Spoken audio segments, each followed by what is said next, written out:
نحمده ونصلي على رسوله الكريم سيدنا محمد صلى الله عليه وسلم على آله وأصحابه أجمعين. قال تعالى: شهر رمضان الذي أنزل فيه القرآن. هذا الشهر شهر العفو والغفران والبر والإحسان، شهر المواساة بين الإخوان. الحمد لله مضى علينا هذا الشهر المبارك، ونحن الآن في انتظار استقبال العيد بعد رمضان. الله سبحانه وتعالى بين لنا أول شوال عيدا للمؤمنين، ليكون المؤمن فرحانا على ما أنعم الله عليه بشهر رمضان الذي فيه ليلة القدر التي هي خير من 1000 شهر. نستقبل إن شاء الله شهر العيد استقبالا جيدا بعد أن كملنا أيام رمضان بالصوم وتلاوة القرآن والاعتكاف وسائر الحسنات. ولكن بالأسف الشديد في أواخر رمضان المبارك المسلمون متحيرون في كل البلاد بسبب الحروب بين بلاد المسلمين وغيرهم.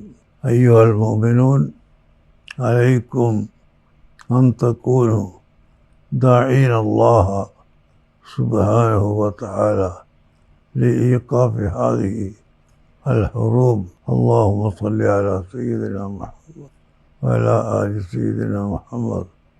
اللهم إنك ترى ما لا نرى، إنك تعلم ما لا نعلم. يا الله، إنك تعلم إن المؤمنين في بلاد العرب في السعودية والإمارات ودولة الكويت ومملكة البحرين وسلطنة عمان وفي سائر البلدان كل الناس متحيرون بهذه الحروب.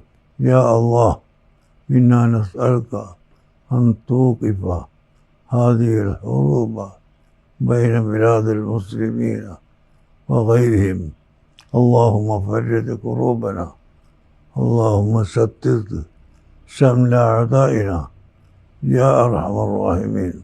اللهم من علينا بفضلك وإحسانك يا أرحم الراحمين.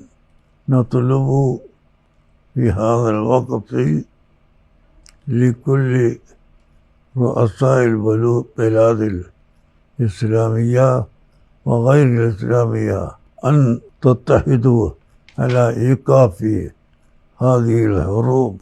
اللهم سلم أمتنا، أمة سيدنا محمد صلى الله عليه وسلم.